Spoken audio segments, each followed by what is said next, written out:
E quando não tem o amor na infância da maternidade?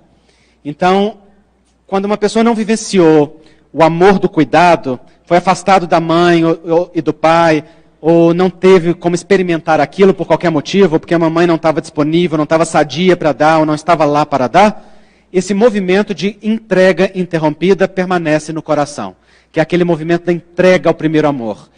E aí a criança interior permanece queixando essa falta. E o que vai ter que acontecer é que ao longo da vida essa entrega vai ter que ser completada. O que acontece é que nós adultos temos a possibilidade de fazer isso. Nós verdadeiramente somos adultos não quando nós fazemos 18 anos. Quando nós fazemos 18 anos, a lei nos garante o status de maioridade. Ela não sabe nada da nossa história, nem o que nós passamos, mas sabe que nós temos um direito a responder, porque com aquela idade nós já somos responsáveis por nós mesmos e nós já temos a obrigação de cuidar de nós mesmos. No entanto, nós fazemos 18 anos emocionais quando nós assumimos a nossa história e paramos de nos sentir vítimas. 18 anos emocionais são feitos quando nós temos 25, 30, 35, 40, 50, 60, 70, 80 anos, porque é aquele momento em que a gente olha para a nossa história e diz assim, está tudo certo como foi. Está tudo certo não significa eu aprovo como foi. Significa eu não brigo com o que foi. Eu acolho o real como pôde ser. Eu tomo a força do real na sua plenitude. Claro que podia ter sido diferente. Sempre pode ser diferente. Mas quando a gente fica preso no si tivesse sido assim, se mamãe tivesse feito, se mamãe tivesse ficado, se tivesse me dado, o si é infinito. Porque o si é um campo de fantasia que nunca termina. Mas os 18 anos emocionais é quando eu olho para a realidade, paro de viver nas minhas fantasias do si e digo, foi assim. Está tudo certo do jeito que foi. Eu sou um espírito reencarnado, sou eu que construo o meu destino. Encontrei quem precisava, da forma que precisava e da forma que pôde ser. Cada um fez aquilo que foi possível. Se mais não fez ou não conseguiu, é porque não tinha para dar, porque não podia dar, porque não soube dar. Está tudo certo do jeito que foi, porque o outro é que sabe de si. A mim me compete saber o que eu sou. Então eu tomo a força do real e agora eu vou fazer por mim aquilo que faltou. Se faltou carinho, eu me dou carinho. Se faltou cuidado, eu me dou cuidado. Se faltou palavras de incentivo, eu as ofereço a mim mesmo. Se faltou oportunidades, eu dou. Se faltou dinheiro, eu corro atrás e conquisto para agora ter. Significa, eu pego a minha criança no colo, sem brigar com as queixas dela, mas o adulto que eu sou diz para ela, agora é entre eu e você. Mamãe e papai fizeram o melhor que podiam. E agora nós cuidamos do resto. E quando nós fazemos isso, nós colocamos o pé no real. E encontramos uma força imensa. E claro que isso não é do dia para a noite, nem nasce pronto, porque a gente não fica nesse estado automaticamente como um passe de mágica. Isso é o caminho da individuação.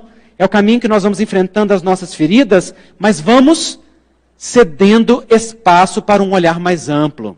Enquanto o adulto fica queixando o que não teve, queixando que mamãe não deu, que papai não deu, que não dá, permanece criança esperando que o pai venha recompensar aquilo que não fez, que a mãe venha dar aquilo que não deu. Mas o tempo em que reclama o que não teve, é o mesmo tempo em que não usufrui da grandeza que foi dada. Então, quando ganhou a vida, ganhou 1 bilhão. Depois fica reclamando pelos 10 reais que os pais não conseguiram dar. E aí perde o tesouro, esperando apenas aquilo que queria ter. Por isso o caminho de maturidade é olhar para aquilo que foi e dizer, sim. Sim para a vida, sim para os pais, sim para a nossa história, sim para o nosso destino, sim para a caminhada até aqui. Porque tudo que vivemos nos marca, mas nada nos define. Porque o que nos define é aquilo que eu decido fazer com o que me marcou. E como adultos autônomos, responsáveis e capazes, nós podemos pegar a nossa criança no colo e dizer para ela, agora nós completamos. Então se lá atrás mamãe não pôde te dar carinho, agora eu te levo de volta para o colo da mamãe. E aqui eu posso, no colo da mamãe, no meu coração, receber o amor que ela teve para dar. E esse amor é suficiente. E se ontem ela não pôde dar cuidado, agora eu posso experimentar isso. Porque agora, talvez numa relação de maturidade maior que a vida deu, ela agora tenha tempo. Então por que eu vou me recusar agora a usufruir do que tenho para queixar do que não houve? Agora eu vou lá e faço. Me lembro do meu pai. Meu pai é o segundo filho de 21. Naturalmente, se a minha avó conseguia dar banho e comida cada dia naquele grupo todo, já estava maravilhoso. Não é? Então, naturalmente, o meu pai e seus irmãos cresceram todos sentindo uma falta de toque físico, com uma firmeza muito grande do meu vovô, que saiu de casa com uma mão na frente e outra atrás, e quando morreu tinha uma casa quase para cada filho. Era um homem de muita garra, mas também, claro, de muita dureza da vida, porque experimentou. Meu pai começou a trabalhar com 7 anos de idade, e é claro que eu não experimentei essa dureza que o meu pai experimentou. Mas quando... Meu pai sempre foi muito carinhoso. Mas quando nós entramos na adolescência, o meu pai começou a reproduzir a relação do pai dele conosco. E talvez nós com ele. Começou a ficar um pouco mais distante, mais sem toque. E eu queria um abraço do meu pai. Então eu queria chegar e dar um abraço nele. E ele se defendia do abraço, como se fosse uma agressão. Porque naquela família entre adultos, aquilo era artigo de luxo. Então um dia eu falei para mim, não cabe mais esperar. Sou eu que tenho que tomar. Não cabe esperar que o meu pai dê para que eu receba. Porque ele só pode dar aquilo que teve. Então comecei a chegar em casa e ele ia me abraçar. Eu tentava abraçar ele, ele se defendia. Um dia eu me coloquei na frente dele e falei, não pai, não é assim não. Peguei uma mão, peguei outra e fui abrindo. Parecia aquelas portas de mola. Se eu soltasse, voltava no peito com toda a força. Aí eu me meti ali debaixo e lasquei um beijo no rosto dele. Ele ficou roxo. Eu também. Ele tinha vergonha de receber aquilo daquela forma. Eu tinha vergonha de ofertar aquilo daquela forma. A minha criança interior queria que ele tivesse espontaneidade de vir e dar, sem eu precisar ir lá e tomar. O meu adulto queria tomar, mas sentia vergonha da criança de se mostrar adulto digno e capaz de fazer as suas próprias escolhas. No entanto, eu fiz isso no primeiro dia, no segundo, no terceiro, no quarto, no quinto. Ele olhou para mim ressabiado e abriu os braços. Até hoje eu sou o único filho que ele abraça com um abraço cheio. Por quê? Foi aquele que tomou. Chegou uma hora que eu falei para minha criança, chega de reclamar. Papai deu o melhor. Sua vida foi muito mais leve que a que ele teve. Ele aliviou para você o máximo que deu. E você ainda quer mais? Ao invés de agradecer o quão mais leve foi, você está olhando para aquilo que possivelmente ele não dá conta de dar? Então... somos nós que vamos lá e tomamos.